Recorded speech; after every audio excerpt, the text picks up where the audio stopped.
અત્યારે મધ્ય પૂર્વમાં વધી રહેલા વૈશ્વિક તણાવને કારણે ઉર્જા બજારોમાં મોટો ભૂકંપ આવ્યો છે અને તેની સીધી અસર અમેરિકાના રસ્તાઓ ઉપર દેખાઈ રહી છે. અમેરિકાના ડ્રાઈવરો અત્યારે પેટ્રોલ પંપ પર મોંઘવારીનો એવો માર સહન કરી રહ્યા છે જેવો અગાઉ ક્યારેય જોયો તેમણે નહોતો. પરંતુ આ સંકટ માત્ર ડ્રાઈવરો પૂરતું સીમિત નથી રહ્યું. અમેરિકામાં હજારો ગુજરાતી પરિવારો જેઓ ગેસ સ્ટેશનના વ્યવસાય સાથે સંકળાયેલા છે તે આપણને બધાને ખબર છે, તેમના માટે આ કટોકટી વધુ ગંભીર બની ગઈ છે.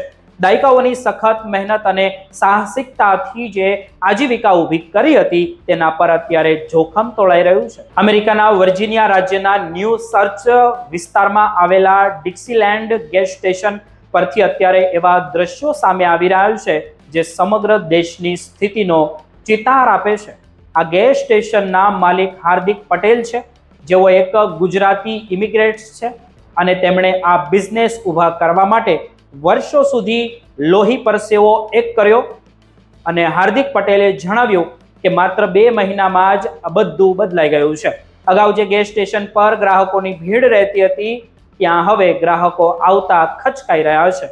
છેલ્લા 2 મહિનામાં ગેસના ભાવમાં $1.25 જેટલો તોતિંગ વધારો થયો છે, જ્યારે ડીઝલના ભાવમાં તો $2.25 જેટલો વધારો થયો છે. અત્યારે અમેરિકામાં પેટ્રોલનો સરેરાશ ભાવ ગેલન દીઠ $4 ને પાર કરી ગયો છે, જે વર્ષ 2022 પછીનો સૌથી ઊંચી સપાટીએ ગણી શકાય.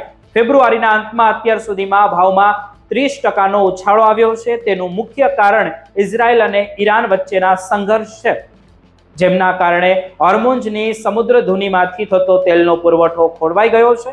વિશ્વના તેલ પુરવઠાનો 20% હિસ્સો આ સાંકડા જળમાર્ગમાંથી પસાર થાય છે અને ત્યાં સર્જાયેલી નાકાબંધીને કારણે વર્જિનિયાથી લઈને કેલિફોર્નિયા સુધી હાહાકાર મચી ગયો છે. હાર્દિક પટેલ જેઓ સ્વતંત્ર ગેસ સ્ટેશન માલિકો માટે અત્યારે ગણતરી જોઈએ તો ગણિત ખૂબ જ કપરું એમની માટે બની ગયું છે. જથ્થાબંધ ભાવમાં થતા સતત વધારાને કારણે તેમણે પંપ પર વારંવાર કિંમતો બદલવી પડે છે, જેમનાથી ગ્રાહકોમાં રોષ જોવા મળે છે. હવે લોકો જે ટાંકી ફૂલ કરાવવાને બદલે માત્ર થોડા જ ડોલરનું પેટ્રોલ કે ડીઝલ પુરાવે છે, જેથી તે દિવસોનો કે અઠવાડિયાનો જે ગુજારો થઈ શકે. લોકો હવે ઘરે રહેવાનું વધુ પસંદ કરે છે અને મુસાફરોમાં કાપ મૂકી રહ્યા છે, જેમના કારણે ગેસ સ્ટેશનની કમાણીમાં મોટો ઘટાડો થયો છે.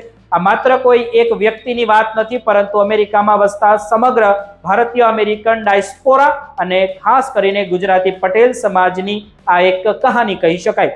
પેઢીઓથી ગુજરાતીઓના પરિવાર અમેરિકામાં નાના વ્યવસાયોમાં અગ્રેસર રહ્યા છે, પછી તે ગેસ સ્ટેશન હોય કે કન્વીનિયન્સ સ્ટોર હોય કે પછી મોટેલ બિઝનેસ હોય.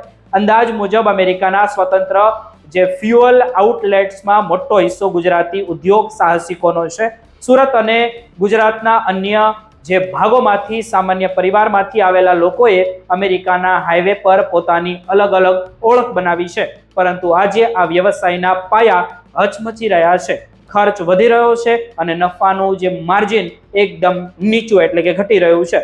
આર્થિક અનિશ્ચિતતાને કારણે ગ્રાહકો ખર્ચ ઘટાડી રહ્યા છે, જેનાથી ગેસ સ્ટેશનમાં થતા વેચાણમાં 30% સુધીનો ઘટાડો નોંધાયો છે. આ પરિવારો પર અત્યારે મોટું દબાણ છે, કારણ કે તેમણે મોર્ટગેજ ચૂકવવા છે, કર્મચારીઓના પગાર કરવાના છે અને બાળકોના શિક્ષણનો ખર્ચ પણ કાઢવાનો છે.